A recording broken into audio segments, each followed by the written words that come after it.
وارزقنا شهادة في سبيلك وجعلنا في رسول الله صلى الله عليه وسلم اللهم إنا نسألك আল্লাহ বন্দী আছে পরিপূর্ণ সুস্থতা দান করে দাও আল্লাহ মানুষের আল্লাহ মানবিক এই প্রত্যেকের আল্লাহ অধিকার হয়ে তারেক রহমান রাষ্ট্রনায়ক আল্লাহ সে আল্লাহ বাহিরে আছে আল্লাহ এই জালেমের কারণে এই শেখ হাসিনা নামক আওয়ামী লীগ নামক জালেম তার কারণে বাংলাদেশে থাকতে পারতেছে না আল্লাহ ঈদের পর অনেকে হয়তো টিকিট কাটছে বাংলাদেশে আসবে কিন্তু তার বাংলাদেশ মানুষ এই জালেম সরকারের কাছে হিসাবে দোয়া করতেছি আমাদের আল্লাহর খেদমত করার জন্য। আমাদের মাঝে প্রধান অতিথি উপস্থিত হয়েছেন, সেই জন্য আমাদের বক্তব্য সংক্ষিপ্ত করতে হবে। যাই হোক, আমরা আজকে আপনাদের সাথে পরিচিত হতে পেরেছি এই সংগঠনের মাধ্যমে, জাসাসের মাধ্যমে, জাসাস ঢাকা মহানগর দক্ষিণের মাধ্যমে। ইনশাল্লাহ রাজপথে অংশগ্রহণ করে আমরা কেন্দ্রীয় জাহাজকে সর্বোচ্চ শক্তিশালী করব এবং আগামী দিনে তারুণ্যের অহংকার তারেক রহমানের হাতকে শক্তিশালী করব এবং তিনবারের সাবেক প্রধানমন্ত্রী দেশনেত্রী বেগম খালেদা জিয়াকে আমরা মুক্ত করব, এই আশাবাদ ব্যক্ত করে আমি আমার বক্তব্য শেষ করছি। বাংলাদেশ জাতীয়তাবাদী সামাজিক সাংস্কৃতিক সংস্থা জাসাস ঢাকা মহানগর দক্ষিণ জিন্দাবাদ। শহীদ প্রেসিডেন্ট জিয়া রহমান অমর হোক। তিনবারের প্রেসিডেন্ট, তিনবারের প্রধানমন্ত্রী দেশনেত্রী বেগম খালেদা জিয়া জিন্দাবাদ। তারুণ্যের অহংকার আগামী দিনের রাষ্ট্রনায়ক তারেক রহমান জিন্দাবাদ। সবাইকে ধন্যবাদ। আসসালামু আলাইকুম। তালি হবে না। আমাদের মাঝে জাসাস জাতীয় নির্বাহী কমিটির অন্যতম যুগ্ম আমাদের মাঝে উপস্থিত আছেন জাসাস জাতীয় নির্বাহী কমিটির অন্যতম সদস্য, দপ্তরের দায়িত্বে নিয়োজিত, প্রতিটি প্রোগ্রামেই যার অক্লান্ত পরিশ্রম থাকে সফল করার জন্য মিজানুর রহমান মিজান। সে বক্তব্য দিবে না। এখন বক্তব্যের জন্য অনুরোধ করছি জাসাস জাতীয় নির্বাহী কমিটির অন্যতম সদস্য তারেকুল ইসলাম ভুইয়া, সাইমন তারেক, চলচ্চিত্র পরিচালক সাইমন তারেক। নাই, আসেন।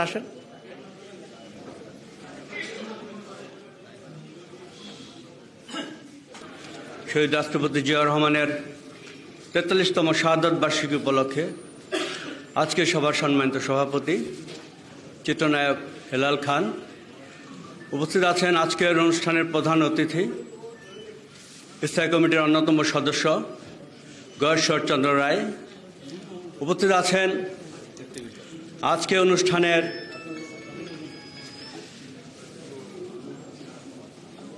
বিশেষ অতিথি আশরাফুদ্দিন খান উজ্জ্বল, বিশেষ অতিথি সাইদ সৌরভ ভাই এবং আজকের সঞ্চালক জাকির হোসেন রকন সহ স্থায়ী কমিটির যুগ্ম আহ্বায়কবৃন্দ, সদস্যবৃন্দ, মহানগরী নেতৃবৃন্দ, আসসালামু আলাইকুম। টমাস কার্লাইল একটি উক্তি করেছিলেন, এ hero appears in the world according to the need of his time. সময়ের প্রয়োজনেই পৃথিবীতে একজন মহানায়কের আবির্ভাব হয়।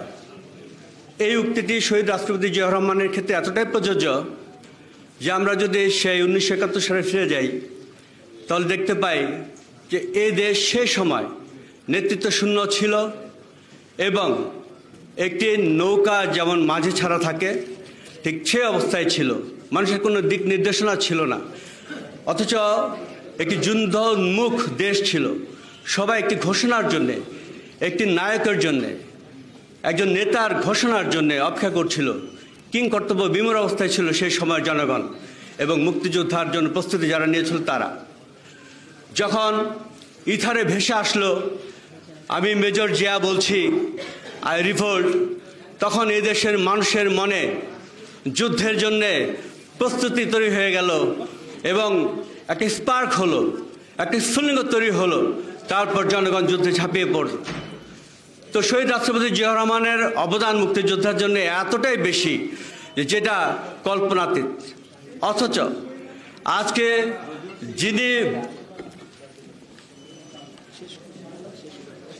বীরোত্তম হিসেবে ঘোষিত করেছে, কিন্তু আজকের সরকার ওনাকে ছোট করার জন্য বিভিন্ন ধরনের কথাবার্তা বলছে, সেগুলো বলতে চাই না এখানে।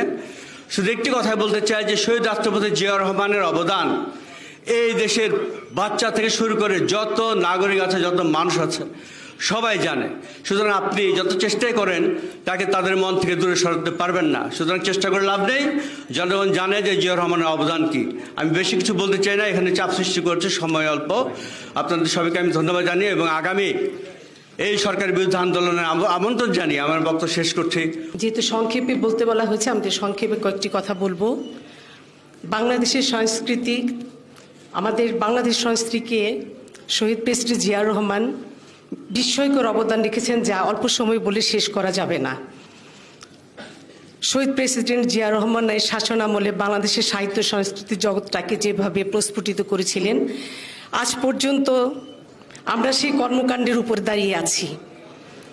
বাংলাদেশের এই সাহিত্যিকের জগৎটা অনেক বড়, যা আমাদের প্রাণপ্রিয় প্রেসিডেন্ট শহীদ জিয়াউর রহমান করে গেছেন। পৃথিবীতে প্রত্যেক জাতি তার সংস্কৃতি দ্বারা, ঐতিহ্য দ্বারা তার উপস্থিতি থেকে সুনিশ্চিত করে। কারণ আমাদের মাথায় কারো এই কথাটি আসেনি, একমাত্র আমাদের প্রেসিডেন্ট প্রাণপ্রিয় নেতা শহীদ জিয়া রহমানের মাথায় এই কথাটি এসেছিলেন। উনি 1978 সালে বাংলাদেশের প্রথম সাংস্কৃতিক মন্ত্রণালয় করেছিলেন। উনি আমাদের সংস্কৃতির জগৎটাকে বিভিন্ন পরিসরে উনি ছড়িয়ে দিয়েছিলেন। সাংস্কৃতিক চেতনায় তিনি, সাংস্কৃতিক পরিবারে তার জন্ম ছিল। আপনারা হয়তো সবাই জানেন, আমাদের প্রাণপ্রিয় নেতা শহীদ প্রেসিডেন্ট জিয়াউর রহমানের মা জননী জাহানারা বেগম, উনি একজন নজরুল সঙ্গীতের শিল্পী ছিলেন এবং উনি কলকাতা বেতারে উনি গান করতেন নজরুল সঙ্গীত। আমাদের প্রাণপ্রিয় নেতা তার কোলেই বড় হয়েছেন এবং তার বাড়িতে সংস্কৃতির চর্চা সবসময় চলে আসছে এবং সবসময় ছিল, যার জন্য উনি এটাকে উনি খুব সুন্দরভাবে উপলব্ধি করতে পেরেছেন। 1977 সালে আমাদের কবি নজরুলের জন্য একটি র্যালি করেন, এটা আপনারা সবাই জানেন। সেই র্যালিতে সমস্ত কবি, সাহিত্যিক, সাংবাদিক উপস্থিত ছিলেন এবং আমাদের নজরুলকে নিয়ে উনি তার শেষ ইচ্ছা তার সেটাকে তো সে পূরণ করেন এবং পৃথিবীর একমাত্র প্রেসিডেন্ট যিনি কাঁধে করে কবির লাশ নিয়ে যে তাকে বিশ্ববিদ্যালয়ে তাকে সমাধিস্থ করেন। এবং আমাদের প্রাণপ্রিয় নেতা 21 পদক, স্বাধীনতার পদক, জাতীয় লোকসঙ্গীত, জাতীয় নাট্য উৎসব, জাতীয় কার্যকলা, জাতীয় যাত্রা উৎসব, জাতীয় চলচ্চিত্র এবং রঙিন টেলিভিশনও তিনি চালু করেছিলেন। তিনি বিতর্ক প্রতিযোগিতা, তিনি নতুন করি, মানে যা বলে শেষ করা যাবে না। উনি আমাদের বাংলাদেশের সাহিত্য সংস্কৃতি জগৎটাকে এত বড় করে দিয়ে গেছেন, যেটার ভিত্তির উপর আমরা দাঁড়িয়ে আছি। তবে এখন বর্তমান আমাদের দেশের পরিস্থিতি এমন হয়ে গেছে যে আমাদের দেশে এখন একমাত্র কীর্তন, গুণগান একমাত্র এখন একটি মানুষেরই করতে হয়, যার জন্য আমাদের দেশ এখন হীরক রাজার দেশ হয়ে গেছে। আমি এই বলে আমি আমার সংক্ষিপ্ত বক্তব্য শেষ করছি।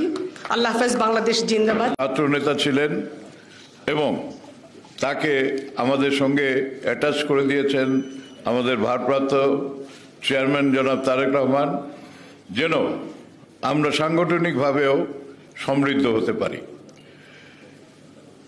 প্রিয় ভাই ও বোনেরা, যারা জাসাস করেন, আজকের আমার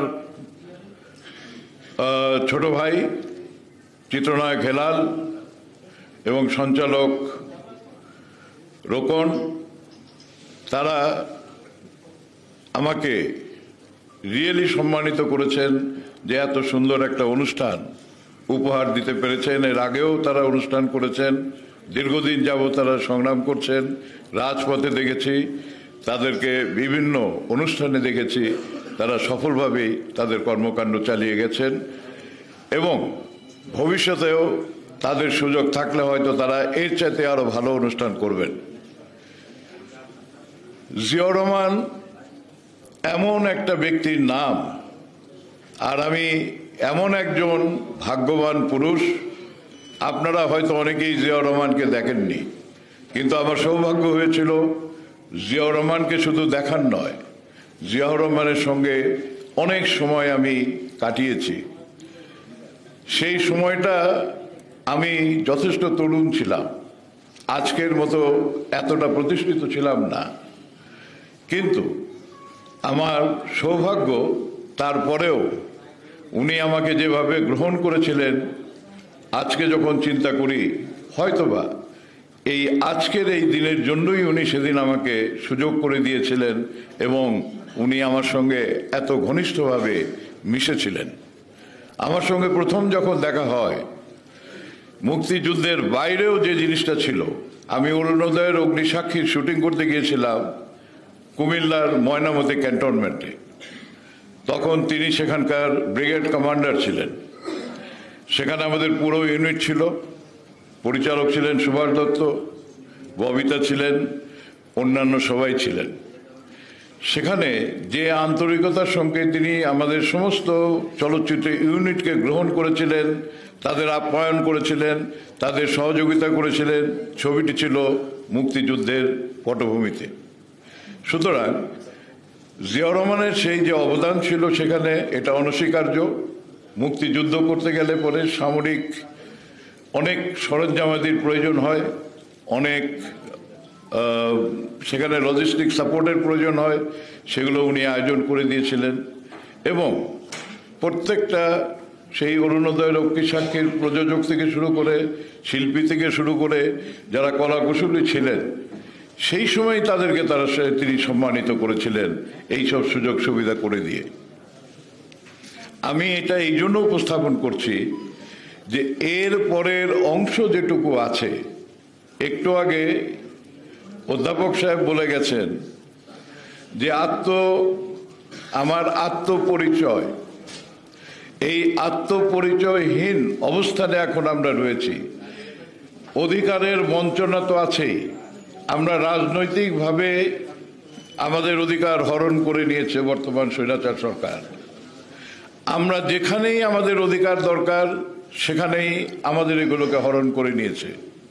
সেই অধিকারগুলোকে সুপ্রতিষ্ঠিত করার জন্য এবং তাদের যে মিথ্যা বচন, তারা যে মিথ্যাবাদী, মিথ্যা কথা বলে, ইতিহাসকে বিকৃত করে, সেগুলোই অধ্যাপক সাহেব বলার চেষ্টা করেছেন। আমি কিছু তার উপমা দিচ্ছি। জিয়াউর রহমান সাহেবের যে সমস্ত অবদান আছে সর্বক্ষেত্রে, প্রথমেই চলে যায় বীর উত্তম খেতাব। শেখ মুজিবুর রহমান তাকে বীর উত্তম খেতাব দিচ্ছে, এইটার ছবি আছে, এইটার নিউজ আছে, পত্রপত্রিকা আছে, সর্বত্র আছে। তারপরে বলার চেষ্টা করে উনি নাকি রাজাকার, উনি নাকি বিশ্বাসঘাতক, উনি নাকি যুদ্ধের ঘোষণা দেননি। এত বড় মিথ্যা কথা কখনোই গ্রহণযোগ্য হয়নি, আজও হয়নি, কালও হয়নি, ভবিষ্যতে হবে না। প্রজন্মের প্রজন্ম এবং এখানে আমরা যারা বিএনপি রাজনীতির সঙ্গে সম্পৃক্ত আছি, বিশেষ করে আমি জাসাসের নেতৃবৃন্দকে বলবো, যেখানেই মিথ্যা কথা, যেখানেই আমাদের অধিকার হরণ করবে, সেখানে আপনারা সোচ্চারিত হবেন, সেখানে আপনারা বোঝাবার চেষ্টা করবেন সাধারণ জনগণকে। এটাই হবে এখন আমাদের রাজনৈতিক অবস্থানটা। যে এরপরে আরো মিথ্যা কথা আছে। আমাদের যে কোনো কর্মকাণ্ডর স্বীকৃতি তো দূরের কথা, চলচ্চিত্রের কথা বলি কিছুটা। চলচ্চিত্রে 24শে ফেব্রুয়ারি 1981 সাল এফডিসি দর্শনে প্রেসিডেন্টের আসার কথা, এবং সেই সময়ে তথ্যমন্ত্রী ছিলেন শামসুল হুদা চৌধুরী, তথ্য সচিব ছিলেন খোরশেদ আলম, বজলে হোসেন ছিল এফডিসির এমডি, এবং আমরা সেখানে যারা জাতীয়তাবাদী শক্তি ছিলাম, আমরা সেগুলো সমস্ত কিছু গোছগাছ করে দিয়ে চলে যাওয়ার পরে যারা এই কর্মকাণ্ডে সেই সময়ে যারা আমাদের আওয়ামী লীগ করতেন আর কি, যারা চলচ্চিত্রের নেতৃবৃন্দ ছিলেন, তারা ব্যানার খুলে নিয়ে যায়, তারা এমন ভয়ভীতি সঞ্চার করে যেন অনুষ্ঠান হতে না পারে। কিন্তু আমাদের নেতার যে সাহস, এর আগে ঢাকা বিশ্ববিদ্যালয়ে একটা অকারেন্স হয়েছিল, ঢিল মেরেছিল, উনি পুলিশকে বলছে তোমাদের কিছু করার দরকার নাই। সে রক্তাক্ত ছবি আপনারা অনেকে হয়তো দেখেছেন, আপনাদের স্মৃতিতে আছে। ঠিক একইভাবে আমি ড্রেস চেঞ্জ করতে বাসায় গিয়েছিলাম, যেহেতু একটা ফরমাল অনুষ্ঠান হবে রাষ্ট্রপতির। আমি যখন আসছি তখন দেখি দৌড়াদৌড়ি ছুটোছুটি হচ্ছে, ব্যানার নিয়ে যাচ্ছে, সবাই বসে আছে। আমার সঙ্গে যেহেতু ব্যক্তিগতভাবে ওনার একটা সম্পর্ক ছিল, তখন মাননীয় মন্ত্রী সচিব বলছেন যে রাষ্ট্রপতিকে ফোন করে বলে দেন যেন উনি না আসে। আমি ফোন করলাম, তার এডিসি বলল স্যার বলে দিয়েছেন he is coming to studio. এবং উনি এই পরিস্থিতির ভিতরে এফডিসিতে আসেন। এফডিসিতে এসে উনি অনুদান, আপনারা অনেকেই শুনে থাকবেন হয়তো, অনুদান ঘোষণা করেন চলচ্চিত্র প্রযোজকদের সাহায্য করার জন্য, ভালো ছবি নির্মাণের জন্য। উনি জাতীয় চলচ্চিত্র পুরস্কার ঘোষণা করেন। উনি দুস্থ শিল্পীদের জন্য অনুদানের জন্য উনি ফান্ড দিয়ে যান। উনি রঙিন ছবি করেন, কালিয়া করে উনি জমি বরাদ্দ দেন। নানা উন্নয়ন এবং সংস্কারের কর্মসূচি উনি দিয়ে যান। আজ সেই সমস্ত সুযোগ সুবিধাগুলোকে ভোগ করছে, লুটপাট করছে আমাদের বর্তমান সরকারের যারা অনুসারী চামচা তৈলবাজ।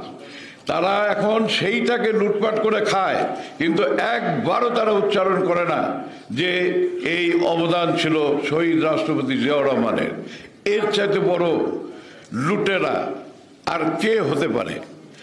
এরপরের আরো যে সমস্ত জায়গাতে আপনি আসেন, আজকে কিছুদিন আগে যেটা হয়েছে যে মালয়েশিয়াতে যে কর্মী যেতে পারেনি, এই যে প্রবাসী যে ভাই বোনেরা কষ্ট করে আমাদের অর্থনীতির চালিকা শক্তি, সেখানেও লুটপাট, এবং তারাই লুটপাট করে যাচ্ছে। কিছুক্ষণ আগে কেউ বলেছে যেন চুরির সংস্কৃতি। সুতরাং এই লুটপাটের সংস্কৃতি, চুরির সংস্কৃতি, যেখানেই মিথ্যা প্রচারণা আছে, আমার অনুরোধ থাকবে, আপনাদের প্রতি আহ্বান থাকবে, যারা জাসাসের রাজনীতির সঙ্গে জড়িত। আমরা এই সোহরাব বলেছে গতকালকে দীর্ঘ 4 ঘন্টার আমরা ভারপ্রাপ্ত চেয়ারম্যানের সঙ্গে মিটিং করেছি। উনি বলেছেন এই যে প্ল্যাটফর্মেই আমরা থাকি না কেন, আমরা রাজনীতির সঙ্গে সম্পৃক্ত হব। রাজনীতিতে আমরা আমাদের অবস্থানের ভিতর দিয়ে, আমরা সংস্কৃতিসেবী, আমরা সংস্কৃতির ভিতর দিয়ে রাজনীতি করব। এবং সাধারণ জনগণকে আমাদের মেসেজগুলি দিতে হবে। তারা মিথ্যা প্রচারণা করে, তারা মিথ্যা কথা বলে, তারা লুটপাট করে। যে সেক্টরে যেখানে পারেন, ছোট আঙ্গিকে হোক বড় আঙ্গিকে হোক, আমাদেরকে আজকে এইভাবে একটা ব্রিজ করতে হবে আপামর জনসাধারণের সঙ্গে, আমরা যারা বিএনপির রাজনীতি করি। এইটুকু বলে আমি আমার বক্তব্য শেষ করছি। আমাদের অনুষ্ঠান প্রায় শেষ পর্যায়ে নাকি? তো আমাদের কিছুক্ষণের মধ্যেই দাদার সঙ্গে আমরা ওনার বক্তব্য শুনবো। আমি অনেক কিছুই জিয়া রহমান সম্পর্কে বলা যায়, বলার আমি মনে করি না যে আমার প্রয়োজন আছে। আপনারা সবাই স্টাডি করেন সবসময়। আপনারা জিয়াউর রহমানকে জানবেন, তার 19 দফাকে জানবেন, তার কর্মসূচি জানবেন।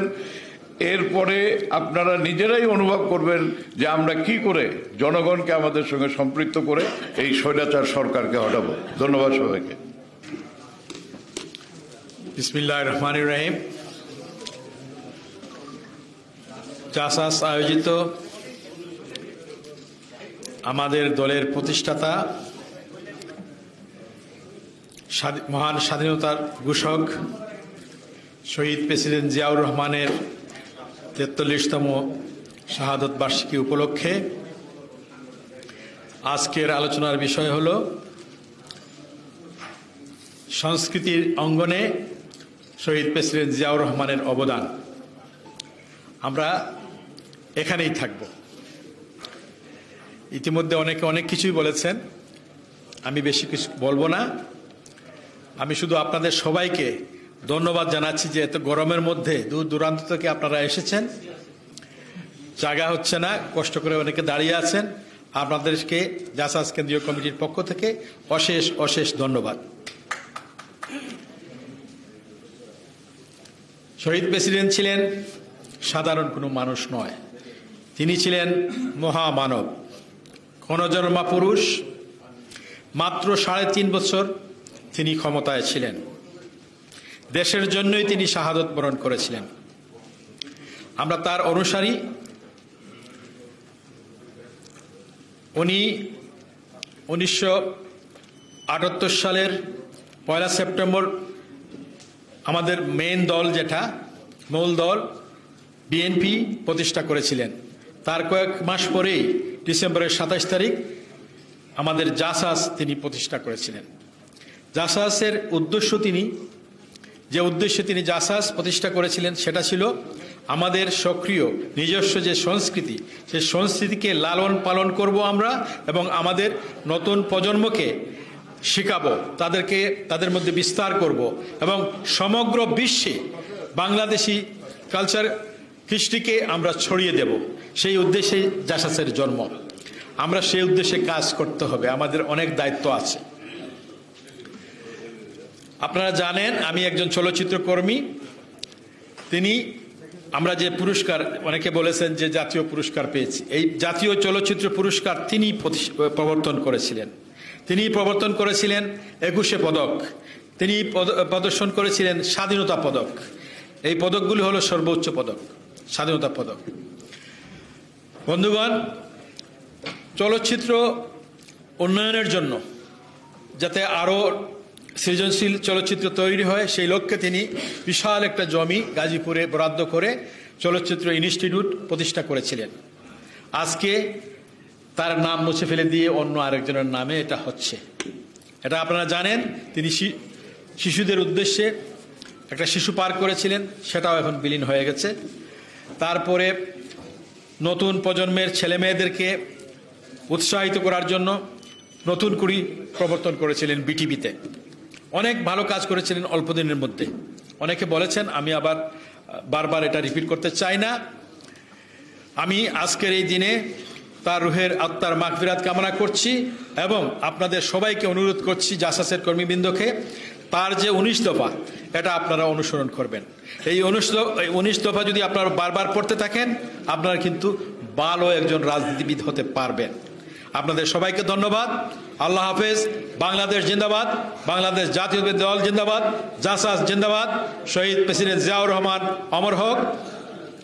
আমাদের নেতা, দলের ভারপ্রাপ্ত চেয়ারম্যান তারুণ্যের অহংকার তারেক রহমান জিন্দাবাদ। আমাদের নেত্রী বেগম খালেদা জিয়া জিন্দাবাদ, জিন্দাবাদ। ব্যক্তিত্বরা এখান থেকে আমাদের শিক্ষার আছে, কিছু জানার আছে, কিছু বুঝবার আছে, কিন্তু আমরা বিষয়বস্তু ঠিক রাখছি। শুরুর থেকে শেষ পর্যন্ত অধিকাংশ আমরা চিরাচরিত যে মেজাজ, সেই মেজাজেই বক্তৃতা দেওয়া বা বক্তব্য দিতে অভ্যস্ত।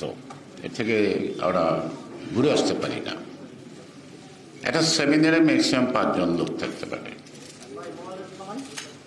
একটা সেমিনার মানে আমরা সবাই একটা শ্রেণীকক্ষে বসা, যারা আলোচনা করবেন তারা শিক্ষক, আমাদেরকে শিখাবেন, বুঝাবেন, আমরা এটা বুঝবো।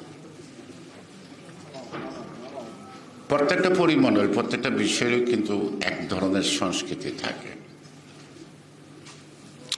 জিয়া রহমানের এই রাজনৈতিক দল গঠন করার পরে এই সভাগুলির মধ্যে তারও একটা নিজস্ব ভাবনার থেকে তিনি একটা সংস্কৃতি চালু করছিলেন, যেটা আমরা কেউ অনুসরণ করি না। তিনি সময় বাঁচানোর জন্য তার নির্দেশ ছিল সভাপতি, নেতৃবৃন্দ, ভাই বোনেরা। কিন্তু আমরা যারা মঞ্চে বসা থাকে তাদেরকে সন্তুষ্ট করার জন্য তাদের সম্পর্কে 2 লাইন না বললে নয়, প্রত্যেকেরই বলতে হয়। আবার যারা উপস্থিত হয়েছে, যেমন ক্লাসে আমরা যখন যাইতাম, টিচাররা রোল কল করতো, এরকম দেখি রোল কল করতে। এই যে আমরা যে রকমের রাজনীতিটা করি, এতে গোড়াই আমাদের গলদ। তার জন্য জীবন দেবো, সব দেবো, কিন্তু তার যে নীতি রাজনীতিতে যে সংস্কৃতিটা তিনি দিয়ে গেলেন, সেটা তো আমরা লালন করছি না। তাই সুতরাং এই যদি সংস্কৃতির কথা বলেন, আমাদের অধ্যাপক সাহেব যেটা জাতিসত্তা, অর্থাৎ আমরা যে বাংলাদেশি, একটা জাতীয়তাবাদ, আমরা বাংলাদেশি ভৌগোলিক সীমারেখার কারণে। আর মূল জাতীয়তাবাদীটা কি? বাংলাদেশি জাতীয়তাবাদটা মানে এই 56,000 বর্গ মাইলের অভ্যন্তরে আমরা যারা বসবাস করছি সে ভাষায় আলাদা হতে পারে নাকি, সে ধর্মে আলাদা হতে পারে, কিন্তু এটা আবার টেরিটোরিক্যাল একটা পরিচিতি। আধুনিক ন্যাশনালিজম বলতে যেটা বোঝায় সেইটা। পৃথিবীতে অনেক ছোট ছোট ক্ষুদ্র জাতিগোষ্ঠী একসঙ্গে লড়াই করে একটা দেশ গঠন করছে। দেশটা গঠন করে আর পরে যারা নাকি সে বিপ্লবের নেতৃত্ব দিচ্ছেন, সংগ্রামের নেতৃত্ব দিচ্ছেন, তখন স্বাধীনতার পর তারা একটা জাতি গঠন করে। আমরা 71 সালে দেশ স্বাধীন করছি, জয় বাংলা বলি নাই, এমন মিথ্যা কথা বলবো না। তখন বিহারি বাঙালির নির্বাচনের মতো হয়েছে, মানে পশ্চিমারা বিহারি মানে উর্দুতে কথা বলে, আমরা বাংলা, এরকম একটা ভাবনার মধ্য থেকে একটা আবেগের মধ্য দিয়ে হয়েছে, ঠিক আছে। কিন্তু দেশটা স্বাধীন হওয়ার পরে যে যদি রাষ্ট্রনায়ক বা স্টেটসম্যান কোয়ালিটি ধারণ করতো বা দূরদর্শিতা থাকতো, তাহলে একটা জাতি গঠনের উদ্যোগ নিতেন। জাতি গঠন না করে একটা জাতিকে বিভক্ত করলেন পার্লামেন্টে একটা স্পিচে, আজ থেকে সবাই বাঙালি হয়ে যাও। আমি যদি ভুল না বলি, মানবেন্দ্র লারমা তার নিজস্ব সংস্কৃতি আছে, তাদের একটা জাতিসত্তা আছে, সে প্রোটেস্ট করলো যে না, আমি বাঙালি হতে পারবো না, এবারে সে পার্লামেন্ট থেকে ওয়াক আউট করলো। এইখান থেকে কিন্তু শুরু হইল ওই পার্বত্য এলাকায় মারামারি কাটাকাটি। সুযোগ নিল কিছু বিদেশি শক্তি, তারা তাদেরকে অস্ত্র দিয়ে একটা সময় গেছে যে পার্বত্য এলাকায় কোনো বাঙালি যাওয়া ওই কষ্টসাধ্য ছিল। কিন্তু Zia Rahman he is the first man who took organize a nation, অথবা ডেফিনেশন অফ দ্য নেশন উনি দিলেন। সেটা সকল দেশই এখন, বিশ্বের সকল দেশই এটাকে গ্রহণ করে। যেমন পার্শ্ববর্তী দেশ বলেন মেরা ইন্ডিয়া, মেরা হিন্দুস্তান, কিন্তু আপনারা জানেন কি ভারতে মাত্র 1232টা ভাষা আছে, 28 কি 29টার মতো রাষ্ট্রভাষা আছে। Not like Jinnah Urdu, only Urdu shall be the state language. না, আমাদের যখন দেখি যে জিন্না সাহেব কথা বললেন পাকিস্তানে হওয়ার পরে উর্দু ভাষী ছিল টোটাল জনগোষ্ঠীর 7 থেকে 8%। পশ্চিম পাকিস্তানে বা আজকের পাকিস্তানে কিন্তু সব অঞ্চলে উর্দু ভাষা নাই। সিন্ধি এক ধরনের ভাষা, পাঞ্জাবে আরেক ধরনের ভাষা, বেলুচিস্তানে আরেক ধরনের ভাষা, নানা ধরনের ভাষা, কিন্তু কমন ল্যাঙ্গুয়েজ উর্দুটা ছিল। হয়তো তাদের উর্দুটা হয়তো তৎকালীন পাকিস্তানে সেকেন্ড ল্যাঙ্গুয়েজ হইতে পারত, কিন্তু আমরা যারা বাংলা ভাষায় কথা বলতাম, আমরা এককভাবে 56% টোটাল জনগোষ্ঠী। এই যে দূরদর্শিতার অভাব, ওখান থেকে শিক্ষা নিচ্ছে ভারত। যতটি ওদের রাজ্য আছে, প্রত্যেকটি রাজ্যের যে ভাষাটা, সেই ভাষাটাই রাষ্ট্রভাষা হিসেবে স্বীকৃত। Hindi second language. এই জন্য ভারতে প্রত্যেকটা ছাত্র কয়েকটা ভাষা শিখতে হয়। প্রথমত তার নিজের ভাষাটা শিখতে হয়, তারপর আবার হিন্দিটা শিখতে হয়, আবার ওয়ার্ল্ড ওয়াইড যদি তাকে বিচরণ করতে হয় তাহলে তাকে ইংরেজিটা শিখতে হয়, তাই না? অন্য ভাষা শেখাটা কিন্তু কোনো অন্যায় না। জ্ঞান অর্জনের জন্য অনেকেরই অনেক ভাষা শিখতে হয়। যেমন জার্মানে যদি কেউ যায় উচ্চশিক্ষার্থে, তাকে প্রথম কোর্স করে নিতে হয় একটা জার্মান ল্যাঙ্গুয়েজের উপরে। জাপানে যদি যায় যে কোনো সাবজেক্টে করার জন্য, তখন তার জাপান ল্যাঙ্গুয়েজের উপরে একটা কোর্স কমপ্লিট করে যাইতে হয়। কারণ ওখানে তো ওই আমরা যতটুকু বাংলা জানি, জাপানিরা ওরা অতটুকু বাংলা জানে না। আর প্রত্যেকটা রাষ্ট্রের একটা গোড়ামি আছে, এখানে দেখছি ওরা নিজের ল্যাঙ্গুয়েজ ছাড়া বলতে চায় না। যদি আপনি ফ্রান্সে যান, সারাদিন ইংরেজি বলবেন, আপনার সাথে কেউ কথা বলবে না, বুঝলেও বলবে না, কারণ দে হেট ইংলিশ ল্যাঙ্গুয়েজ। কারণ এটা ওদের আদিকালের যে ওদের সাথে যে মারামারি কাটাকাটি যুদ্ধবিগ্রহ হয়েছে, এখনও তারা এটা মেনটেন করে। আপনাকে ওখানে দোভাষায় নিতে হবে, ফ্রান্সে গেলে সেখানকার লোক ওই ভাষায় কথা বলতে হবে। কিন্তু আপনার যদি ইংরেজি কথা বলেন, আপনার কথা শুনবে না, উত্তরও দিবে না। সে যদি ইংরেজি জানেও তাও দিবে না।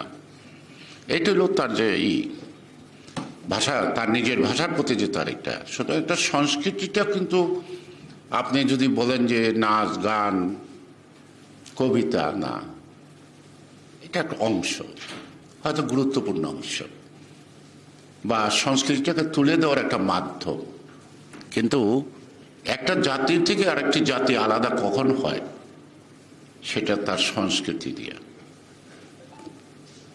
সংস্কৃতিটাই কিন্তু একটা জাতি থেকে আরেকটা জাতি যে আলাদা, এই জন্যই বলা হয় সংস্কৃতি হলো একটা জাতির মিরর, একটা আয়না, যেখানে দাঁড়ায় আমি আমাকে দেখলে আমি বুঝব। চলচ্চিত্রে বা গান বাজনার মধ্যে তো অনেক কিছু থাকে, এটার মধ্যে কিন্তু অনেক সময় অনেক দেশাত্মবোধ, চেতনাবোধকে যে জাগ্রত করে।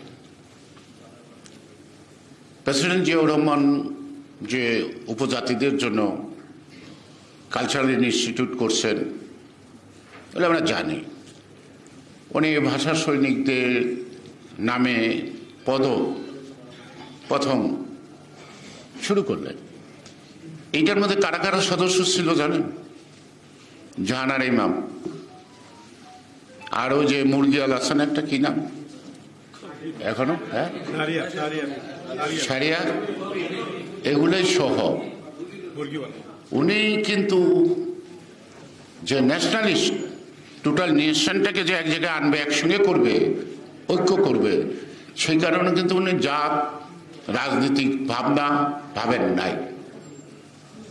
এবং অধিকাংশই ছিল আজকে যারা জিয়াউর রহমানের নামে দুটা গালি না দিলে মনে করলো ফরজটা হইল না, ফরজ কাজটা হইল না। এদেরকে সবাইকে নিয়েই কিন্তু প্রথম তো নিয়ে 21 পদকের কমিটি করছিলেন 100 জনের। আপনারা একটু গোবজ খাটলে পাইবেন। আমরা ওনার সাথে কাজ করছি। একটা যুবদল, যুব সংস্থা ছিল। এই যুব সংস্থাটা ছিল অটোনমাস সরকার, এটা যুব মন্ত্রণালয়ের অধীনস্থ, এবং যুবকদেরকে তিনি কাজে লাগানোর জন্য যুব মন্ত্রণালয় গঠন করছিলেন। এই যুব সংস্থার মাধ্যমে আমাদের প্রথম 267 জন প্রশিক্ষণ নেয় ভারতের চণ্ডীগড়ে, how to develop the young leadership. এছাড়াও প্রত্যেকটা দেশে টিম যেত, আমোদ প্রমোদের জন্য না। কেন যেত? ওখান থেকে শিখা কোনটা আমার দেশের জন্য প্রযোজ্য, এটা জানার জন্য। এইটা একটা আমরা গেলাম কমনওয়েলথ ইউথ কনফারেন্সে, মনে হয় 21 দিন ব্যাপী ছিল। এবং এই যে সংস্কৃতির মধ্যে যে মানুষে আলাদা আলাদা করে, আলাদা বোঝায়, কেন বুঝলাম। যেমন আমাদের দেশে আপনারা সবাই জানেন যে বাড়িতে কোনো গেস্ট আসলে, আজকে গ্রামে দেখতাম প্রথমে 1 গ্লাস দুধ দিত,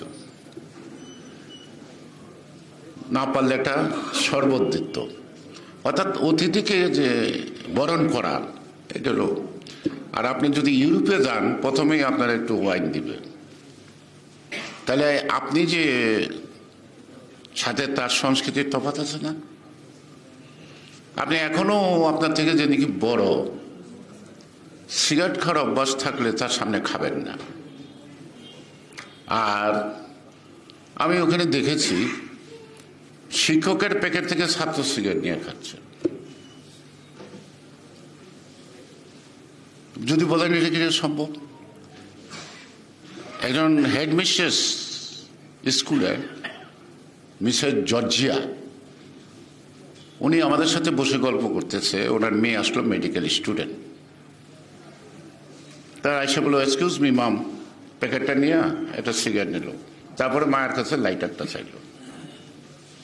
কি বুঝলেন? লাইটারটা চাইল। এটা কিন্তু তাদের জন্য কিছু না। এটা তাদের সংস্কৃতি, তাদের সমাজ ব্যবস্থা।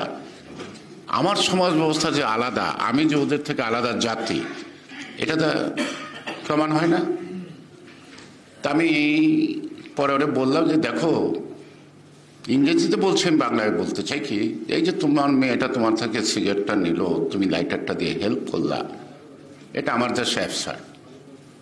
আমি যদি জানি সে আমার একদিনের বড়, আমি যদি জানি যে সে আমার এক ক্লাস উপরে পড়ে, বা ফাদার মাদার বাদার যাই থাকুক, ওপেনলি তাদের সামনে সিগারেট টানা আর এইভাবে সিগারেট চাওয়া ইম্পসিবল। তাইলে মাইর খেয়ে দিব, স্কুল থেকে বাইর করে দিব। তো মায়ের থেকে সিগারেট খাওয়ার, শিক্ষকের থেকে নিয়ে সিগারেট খাওয়ার মধ্যে ডিফারেন্সটা কি? কোন ডিফারেন্স আছে? নাই। তা সুতরাং এই জন্য সাংস্কৃতিক পরিমণ্ডলটা অনেক বড়। তবে হ্যাঁ, আমাদের দেশে অনেক জিনিস হারিয়ে গেছে। যেমন আপনি যদি মাছ বলেন, অনেক রকমের মাছ হারিয়ে গেছে, আপনার নামই মনে নেই। কারণ বাজারে গেলে পান না, দেখেন না, খোঁজেনও না, ঠিক না? অনেক ধরনের গাছ হারিয়ে গেছে, সেটাকে আমরা কিন্তু আবার নতুন করে করি না,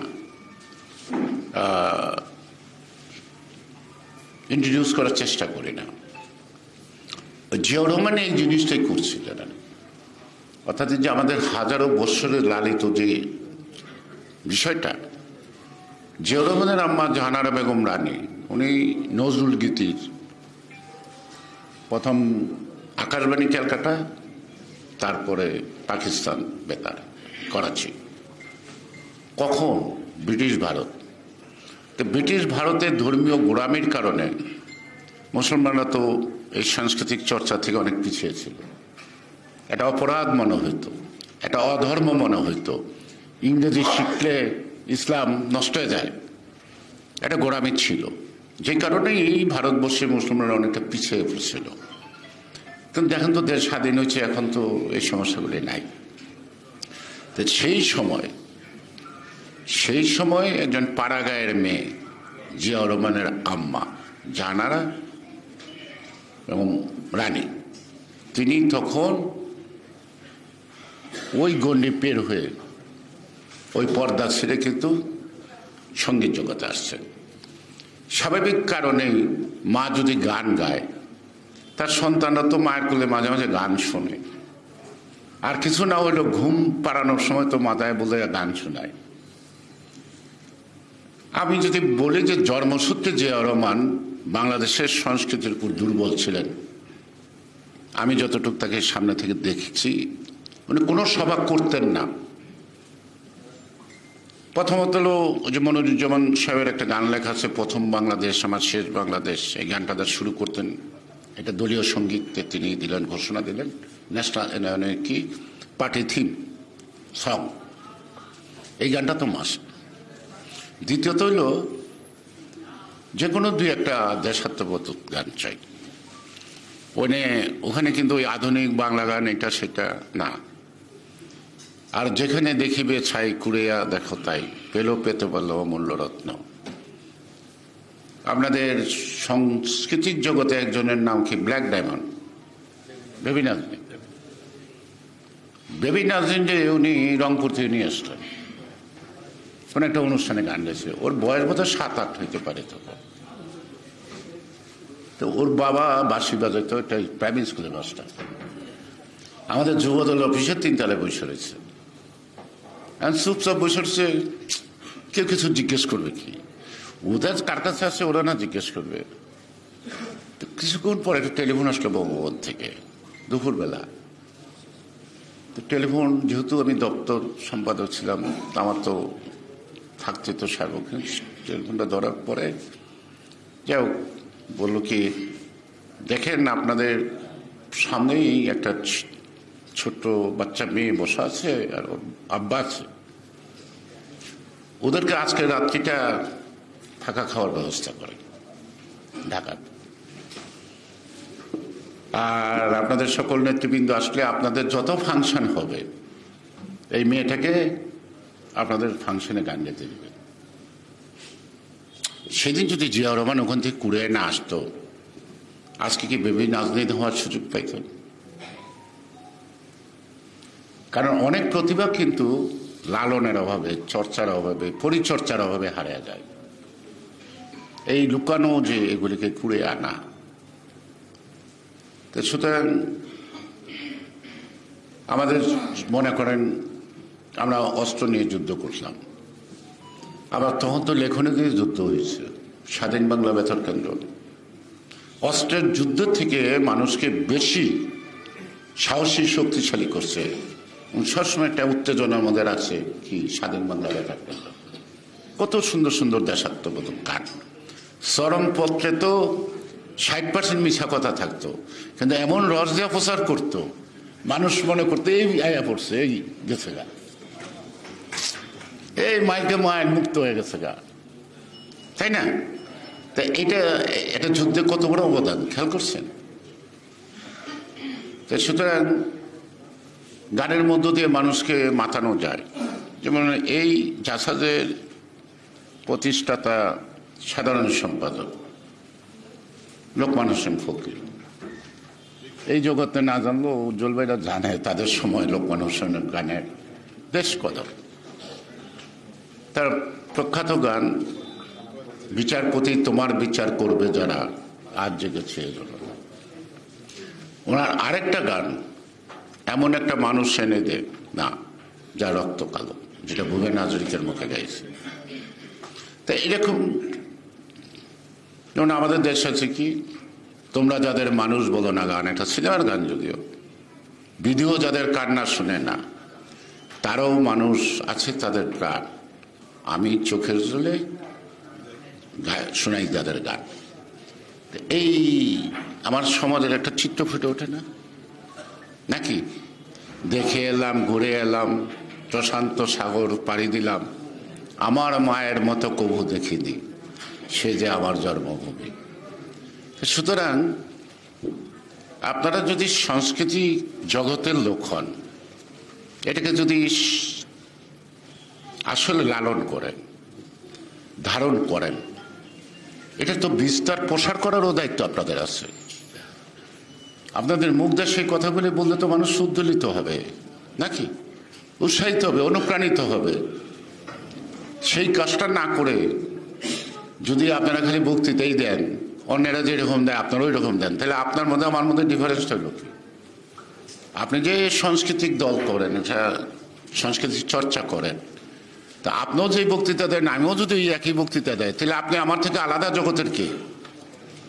সেই কারণেই আপনাদের সৃজনশীল আর সৃষ্টিধর্মী হতে হবে।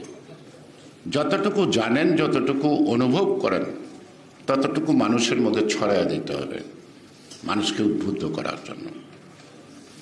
কেন আজও কাজী নজরুল ইসলাম জীবন্ত, সেই ব্রিটিশ বিরোধী আন্দোলনে তার যে লেখনী, এই লেখনী দিয়ে তো মানুষকে একসঙ্গে করছে। আপনি যদি আমাদের দেশে দেখেন, এই স্বাধীনতা যুদ্ধটার আগে একটা ছবি রিলিজ পাইল, জয়রায়নের জীবন থেকে নেওয়া, এবং এটা রাজনৈতিকভাবে যে কিভাবে একটা অবস্থা তৈরি করছিল। তার কিছুদিন আগে না তার পরে ছবিটা নবাব সিরাজউদ্দৌলার মতো একটা জাতীয়তাবাদী চেতনাবোধ দর্শকের কানে কানে চলে গেল। সেই কারণে পাক বাহিনীর যে বর্বর, কিরকম বর্বর, আনোয়ার হোসেনকে খোঁজে মারণের লেগে, মানে সিরাজউদ্দৌলা পাইয়া গেছে গা। খেয়াল করছেন? এগুলো কিন্তু গল্প না, এগুলো কিন্তু ঘটনা, সত্য ঘটনা। তো এরকম দেখেন একটা ছবি, রাজনৈতিক বলতে পারেন বা আমাদের দেশের সমাজ ব্যবস্থার কথা বলতেন, গোলাপি এখন ট্রেনে। তো president Ziaur Rahman cabinet meeting বঙ্গভবনে, তো একজন মন্ত্রী, মানে সিনিয়র মন্ত্রী মশিউর রহমান যাদু মিয়া একটু বিলম্বে গেলেন। আরে যাদু সাহেব, আপনার এত বিলম্ব কেন? তো উনি ইচ্ছা করেই একটু অভিনয় করলেন, চোখটা মেশে বললেন, ছবি দেখতেছিলাম। কি ছবি দেখলেন না? তো গোলাপি এখন ট্রেনে। ও, খুব ভালো লাগছে? না, ভালো লাগে নাই। কেন? না, গোলাপিটা এখন ট্রেনে উঠবে কি করে? অর্থাৎ আগের দিন জিয়াউর রহমান ট্রেনে ভাড়া বাড়াইছে, উনি গোলাপি এখন ট্রেনের রূপও কথাটা শোনাইল, কোনো তর্ক হইল না, বিতর্ক হইল না, ক্যাবিনেট শেষ, পরের দিন লেট নাইটে নিউজে আসলো প্রত্যাহার, রেলের ভাড়া প্রত্যাহার। সুতরাং এরকম কবিতা, এরকম গল্প, এরকম চুটকি, এমন হিউমার দিয়েও কিন্তু অনেক বৃহৎ বৃহৎ সিদ্ধান্ত কিন্তু পরিবর্তন হয় বা কি হয়, সংশোধিত হয়, তাই না? যেমন আপনারা তো এখানে ধরেন একজনের নামের আগে যদি কিছু না বলেন, তাহলে তো যাওয়ার সময় কয় তোমার রাজনীতি করাবো, একটু বেশি করে কইতে। এইটি হলো বিভ্রাট। কারোর নাম যদি না বলেন কোনো সমস্যা নাই, আর কারোর নাম যদি বলেন, কারটা বেশি বললেন, কারটা বেশি কম বললেন, এটার আবার হিসাব হয়। আর জিয়াউর রহমানের সম্পর্কে যে এরকম আমাকে সম্বন্ধে আপনারা যা বলেন, আমরা নিজেই লজ্জা পাই মাঝে মাঝে, এত বড় তো হই নাই। তাহলে একটাই কথা, চুপ, এটা বয়। আর জিয়াউর রহমানের সামনে যদি উচ্চ গলায় সমালোচনা করতে পারেন, উনি হাতে তালি দিয়া আগে দিতে পারেন। সমালোচনা মানে কিন্তু শত্রুতা না, সমালোচনার মধ্যেও ভালো কিছু পাওয়া যাইতে পারে যেটা আমি গ্রহণ করতে পারি। তো উনি বলতেন যে criticism is the pre condition of democracy. যদি ক্রিটিসিজম না থাকে তাহলে গণতন্ত্র কিসে? বহু মানুষ থাকবে, বহু পথ থাকবে, বহুত ধ্যান ধারণা থাকবে, একটা ডাইভার্সিটি তো থাকবেই, কিন্তু এই ডাইভার্সিটিকে একসঙ্গে করার তার নামই তো সৌন্দর্য। তো জিয়াউর রহমান সেই কাজটা করতেই বেশি, নানা মত নানা পথ থাকবে, কিন্তু দেশের প্রশ্নে একমত হতে হবে। জিয়াউর রহমান কিন্তু টোটাল জিনিসটাকে অর্গানাইজ করছিলেন তার এই জাতীয়তাবাদী চেতনার মধ্য দিয়ে। দেশটাকে চিনুন, দেশের মাটিটাকে চিনুন, অর্থাৎ দেশের মাটিটা যদি চেনেন, দেশটাকে যদি চিনেন, সেই দেশের প্রতি আপনার একটা দরদ আসবে। আর এই দেশের যত সম্পদ আছে, যেই সম্পদে আঘাত আসলে আপনি রিয়াক্ট করবেন, প্রতিবাদ করবেন। যেমন মনে করেন এই যে কারে বলছিল সুন্দর করে ইন্ডিয়ান, যে আসলে তো ইন্ডিয়ান কালচার থেকে বাংলাদেশের মানুষ কিছু শিখে না, ক্ষণেকের জন্য আনন্দ পায়, বিনোদন পায়, হালকা। তা আচ্ছা, আমরা সেটা দিতে পারি না কেন? আমি যদি বলি সর্বশেষ আমাদের উজ্জ্বল ভাই আছেন নায়ক, ওনারা যখন নায়ক ছিলেন বা ওনারা যখন চিত্রজগতে আসলেন, তখন ঢাকার ভারতেও ছবি চলতো না, চরমভাবে চলত। তখন ভারতীয় ছবিটা তারাই তো মোকাবেলা করছেন তাদের সৃজনশীল। বাংলাদেশের ছবি চলে নাই ভারতীয় ছবির সাথে, তা তো না, চলছে, কিন্তু ওই সৃষ্টির মধ্যে সাধনা ছিল। এখন সৃষ্টির মধ্যে সাধনাটার অভাব আছে। পরিচালক বলল, ডায়লগ করে দিল, যেভাবে করলো ওইভাবেই করলো, সে চিন্তাও করলো না যে এটা আমার ঠিক হবে কিনা, আমার এই এক্সপ্রেশনটা দিলে মানুষ কতটুকু নিবে, কতটুকু চালিয়ে যাও খাইব। মানে এখন চলচ্চিত্রের পরিচালকদের ভাষা হলো লাগিয়ে দাও খাইব, অখাদ্য খাইব, খাদ্য খাইব, এই জন্যই সিনেমা জগতের দুর্দশা হয়েছে, তাই না? সেই জন্য বলছি যে আপনার প্রতিযোগিতা থাকতে হবে, এক চাইটা হইলেই তখন কিন্তু মানটা কমতে থাকে। তখন ভারতীয় ছবিকে মোকাবেলা করার জন্য, শুধু ভারতীয় ছবি না, এমনকি পাকিস্তানের উর্দু ছবি, ঢাকাতে এটা শাহ মুস্তাফিজ এরা সব উর্দু ছবি করা শুরু করলো এই দোসানি ফিল্মসের অধীনে। আমার যতটুকু মনে পড়ে, রূপবান একটা ফোক চলচ্চিত্র, রূপবান, রূপবান এই একটা বাংলা ছবি দিয়া এফডিসির মোড় ঘুরিয়ে দিল, এই বাংলা ছবির প্রতি ঝোঁক আসলো। এরপরে জহির আইন করলো কোনটা মনে হয়, বেহুলা সুন্দর। এই আস্তে আস্তে কিন্তু উর্দু ছবিটা বাড়ি দেওয়া শুরু করলো বাংলাদেশের ছবিগুলো, করছে না? এই শাবানা শুরু করছে উর্দু ছবি দেওয়া, পরে সে চলচ্চিত্রে বাংলা ছবিতে শ্রেষ্ঠ অভিনেত্রী, তাই না? এই সব নাম শুরু করছে উর্দু ছবি দিয়ে, তারপরে বাংলা ছবি অনেক করছে, এটা ফাইনালি তো সে উর্দু ছবিতে চলে গেছে। তো সুতরাং আপনি কোনো কিছু বন্ধ করলে আপনার মান, সাংস্কৃতিক মান বাড়াতে পারবেন না। সকল সংস্কৃতির মধ্য থেকে আপনাকে খুঁজে বের করতে হবে আমার সংস্কৃতি সেরা, নাকি প্রতিযোগিতা থাকবে। প্রতিযোগিতা না থাকলে মতো আপনার মতো তো সৃষ্টির চেতনাবোধ আসবে না। সে কারণে আজকে এই যে আমরা ওই ছবি বন্ধ করি, ওই ছবি বন্ধ করি, সব ছবি তো বন্ধ করি, কারণ টেলিভিশনের পর্দা বন্ধ করুন কেমনি? কেন বাংলাদেশের মানুষ বাংলাদেশের টেলিভিশন দেখে না? আজকে যারা এখানে আছে তারা দেখবো একটু, তাকে দেখা যায় কিনা টিভিতে, কিন্তু প্র্যাকটিক্যালি নন ইজ ইন্টারেস্টেড বাংলাদেশের টেলিভিশন দেখা। যেটা রাজনীতি করে, আবার অনেকে মেসেজ পাঠায় যে তার এখানে দেখা যাবে। এই যে আমাদের রাজনৈতিক চর্চা, অর্থাৎ আহরণের থেকে আমাদের জাহিরতার স্বভাবটা বেশি হয়ে গেছে। আর এই জাহির করতে করতে কিন্তু আমরা অনেক রক্ত দিলাম, জীবন দিলাম। এত রক্ত এত জীবন তো দেওয়ার লাগে না। এক আনোয়ারা আর মতিউর আর ৬২তে আসাদ, ৩টা লাশ গয়না পাওয়া যায় আইবের আমল, আইবের সরাইতে। আর এখন লাশের সংখ্যাই তো গয়না শেষ করতে পারেন না, কারণ মানুষের মধ্যে সেই চেতনাবোধই নেই। একটা কুকুর মারা গেল, মানুষের মধ্যে একটা হইচই হইতো এক সময়।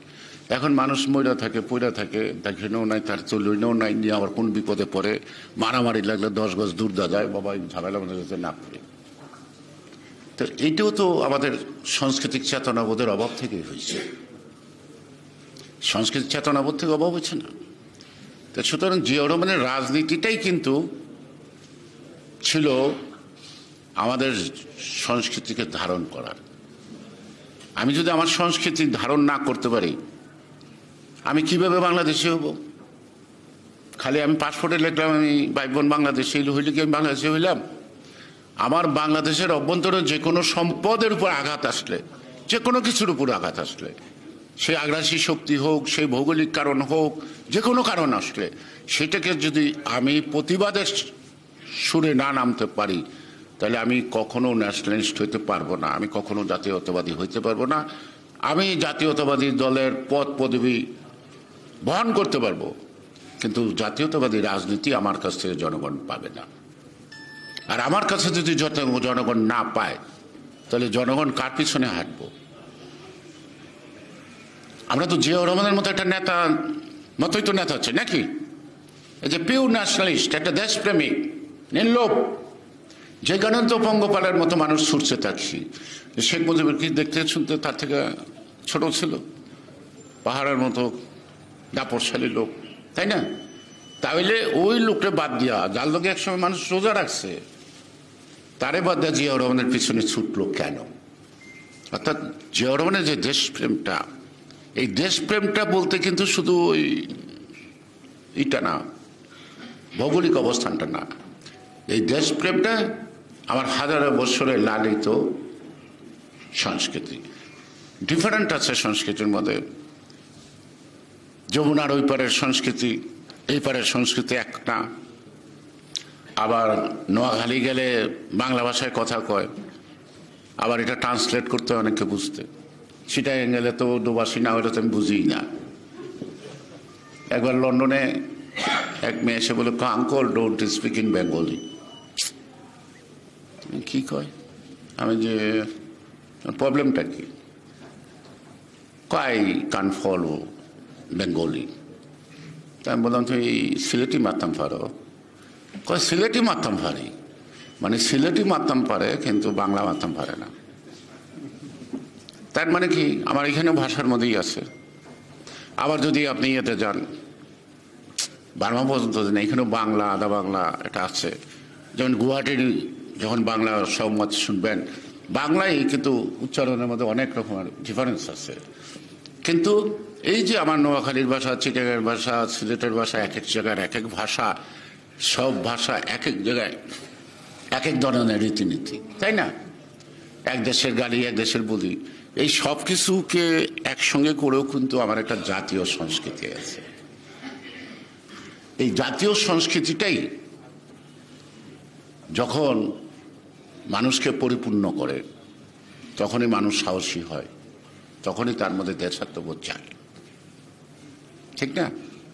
তো সুতরাং আমাদের কত চর্চাবাদ হয়ে গেছে গা।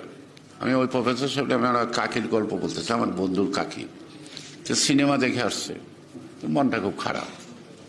কি কাকি, গেলেন তো দৌড়ে যা সিনেমা দেখতে, মনটা খারাপ কে? না, একটা দৃশ্যের মধ্যে কান্নাকাটি নেই।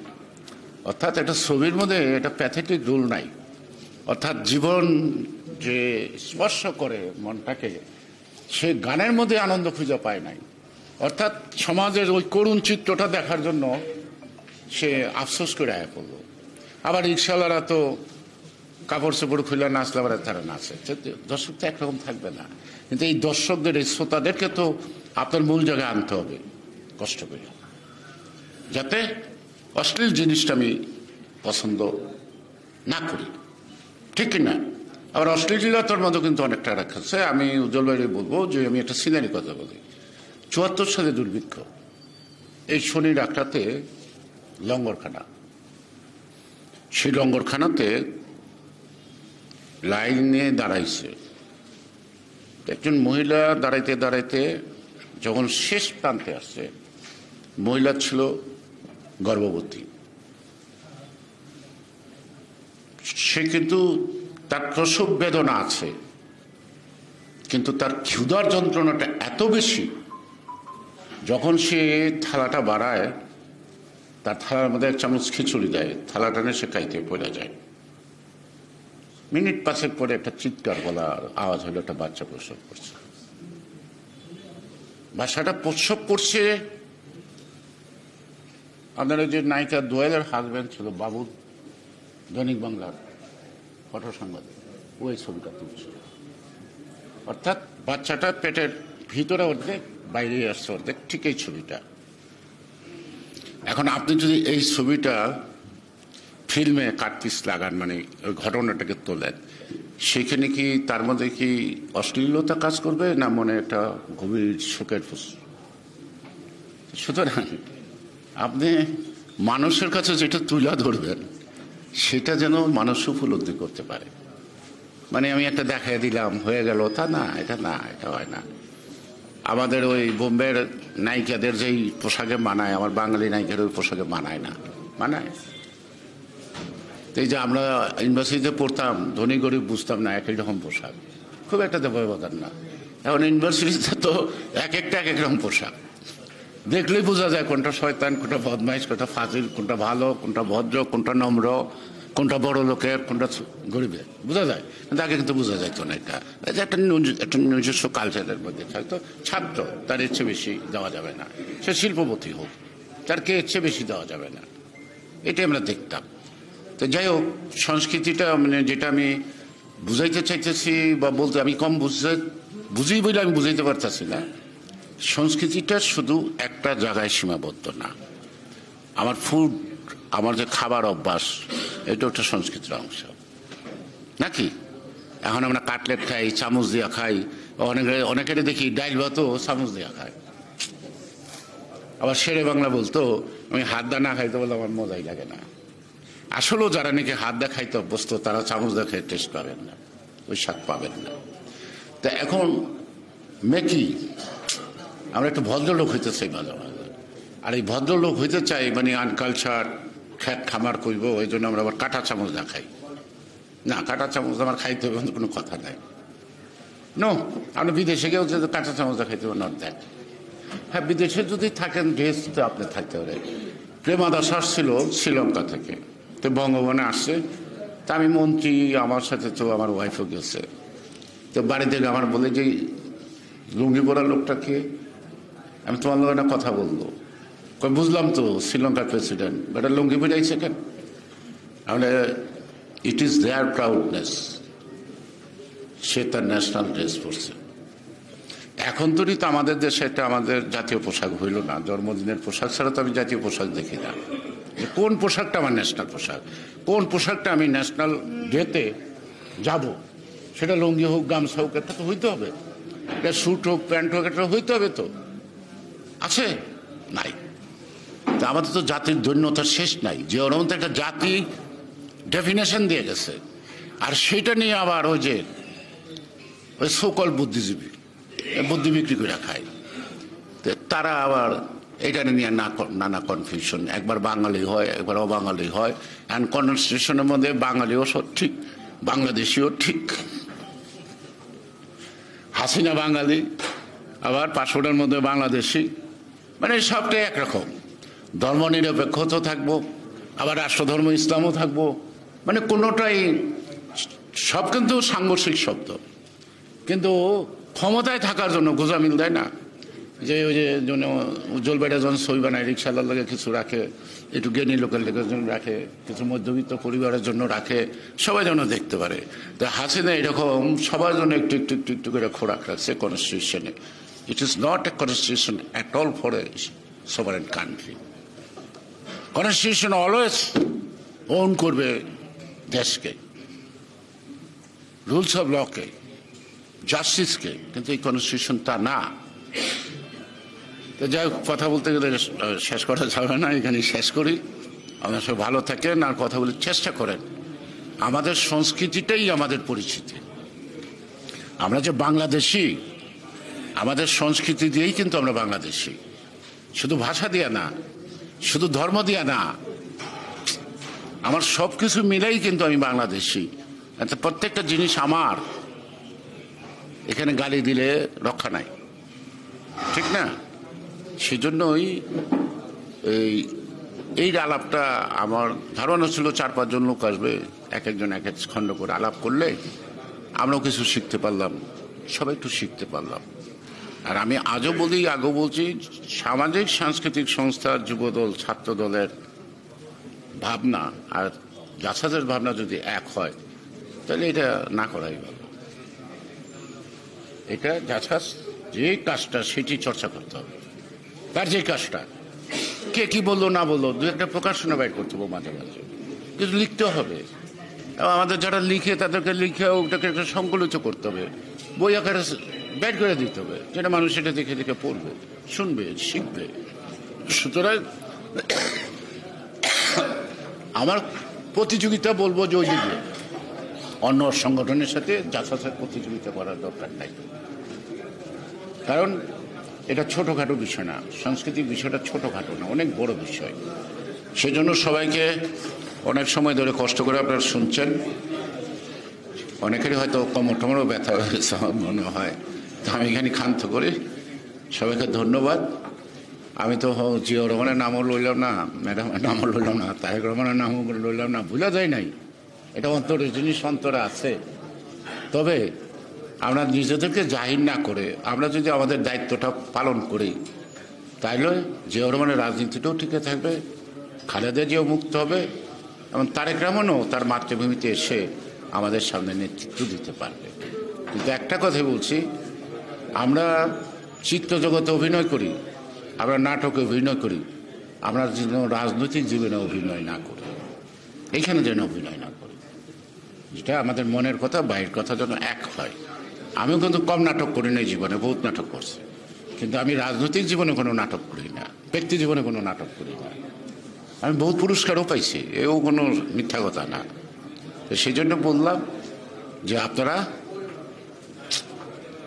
আসল জায়গায় অভিনয় করেন না, যেটা মনে ধারণ করেন আর যেটা মুখে বলেন সেটা লালন করেন, তাইলে আমার সকল বালা মুসিবত কাটবে। বাংলাদেশ জিন্দাবাদ।